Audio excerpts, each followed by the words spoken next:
PAT के students के लिए जो अगले हफ्ते परीक्षा होने जा रही है और बहुत दूर नहीं है, 16 और 15 अक्टूबर। तो यहाँ पर 10 दिन का भी आप लोगों के पास टाइम नहीं है। तो ऐसी स्थिति में आप लोगों के लिए यूपी एसएससी का जो पैट एग्जाम होने जा रहा है, तो इसमें मैंने आपको फर्स्ट पार्ट जो वीडियो दिया था, उसमें मैंने आपको किस तरीके से 40 मार्क्स आप ले सकते हैं 100 में से, इसके बारे में बताने की कोशिश की थी। और इसी के साथ अब मैं आपको बताने जा रहा हूँ कि अगले 60 मार्क्स आप 60 मिनट में किस तरीके से प्राप्त कर पाएंगे। तो ये कोशिश होगी और 2 घंटे के इस परीक्षा में। तो यहाँ पर 40 मार्क्स के बारे में मैं आपको बता चुका था। और अब आता है तर्क शक्ति के बारे में। 5 नंबर की तर्क शक्ति का प्रश्न 5 क्वेश्चन आएंगे और यहाँ पर बृहद और लघु यानी कि दीर्घ टाइप से भी कुछ तर्क शक्ति के क्वेश्चन होंगे और कोई क्वेश्चन लघु से संबंधित भी हो सकता है शॉर्टकट में।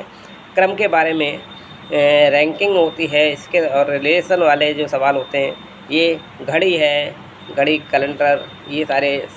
और समूह से भिन्न को अलग करना, कोई ऐसा समूह है अलग क्या चीज़ है ये।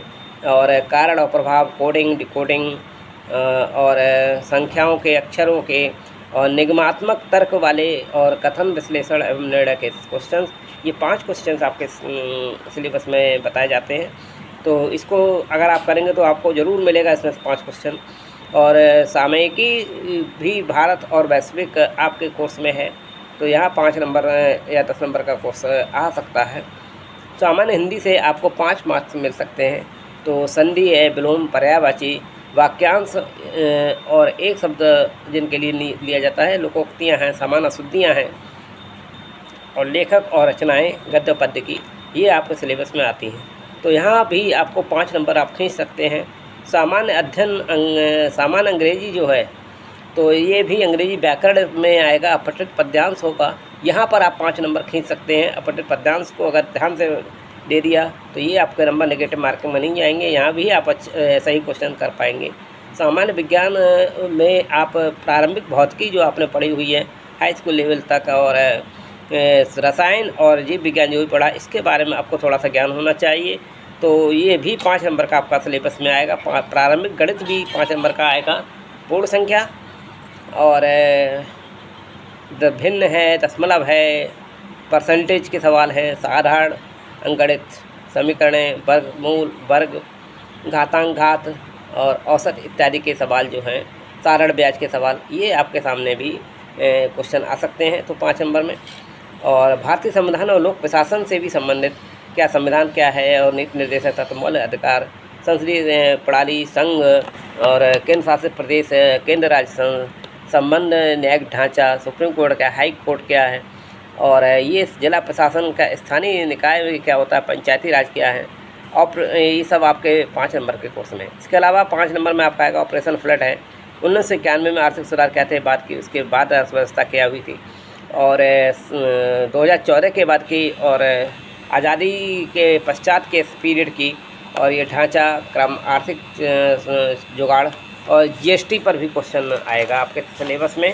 तो इसको भी आप स्टडी करते रहिएगा। और इसके अलावा भारतीय अर्थव्यवस्था 1947 से 1991 तक क्या था। इसके अलावा पंचवर्षीय योजनाओं पर क्वेश्चन आ सकता है। योजना आयोग क्या है, इसके बारे में। मिश्रित अर्थव्यवस्था, निजी सार्वजनिक क्षेत्र क्या है, हरित क्रांति, दुग्ध विकास और बैंकों का राष्ट्रीयकरण, ये आपका 5 नंबर का सिलेबस है।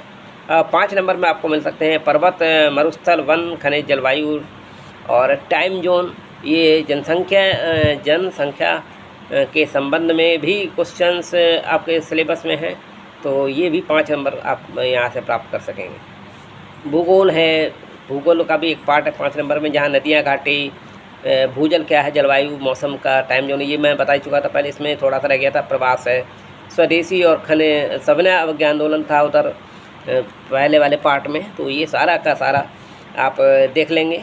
और 5 नंबर में आपको मिलेगा क्रांतिकारी आंदोलन है, उग्र राष्ट्रवाद का होता कब हुआ, विधायी और ब्रिटिश इंडिया एक्ट 1935, भारत छोड़ो आंदोलन, आज़ाद हिंद फौज, नेताजी सुभाष चंद्र बोस हैं, स्वाधीनता आंदोलन है, ये 5 नंबर। इतिहास से भी आपका 5 नंबर है। यहाँ पर गुप्त वंश, समुद्रगुप्त, चंद्रगुप्त, हर्षवर्धन, राजपूत काल और सल्तनत काल, मुगल, मराठा, ब्रिटिश, राजपूत, स्वतंत्रता संग्राम सेनान, संग्राम, ब्रिटिश राज का सामाजिक आर्थिक प्रभाव, ये था आपके कोर्स में। यहाँ पर साथ में बौद्ध, जैन, मौर्य, ये सभी थे, सिंधु घाटी सभ्यता। ये 5 नंबर का सिलेबस है आपके सामने।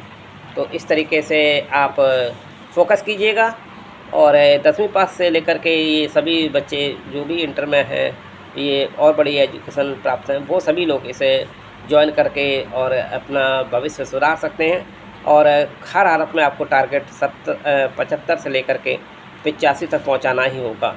और नेगेटिव मार्किंग से बचने के लिए जो मैंने ट्रिक्स बताए थे उसको आपको फोकस करना पड़ेगा। और जो मैं डॉक्टर त्रिपाठी सर नाम से चैनल में दे रहा हूँ, उसको सब्सक्राइब ज़रूर कर लीजिएगा, लाइक कीजिएगा, शेयर कीजिएगा, जिससे अन्य स्टूडेंट्स तक भी मेरी बात पहुँच सके।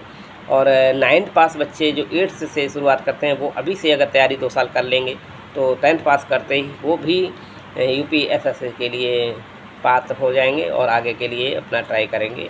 और ये भी ध्यान रखिए, यूपी में पहली बार 24 अक्टूबर 2021 को पैट की परीक्षा हुई थी। तो ये बहुत अच्छा ग्रुप सी की जॉब्स के लिए उत्तर प्रदेश सरकार का प्रयास है। तो आपको यूट्यूब की सहायता से मैं समझाने की कोशिश करूँगा और नई क्लासेस आते रहेंगे। Good luck, good bye.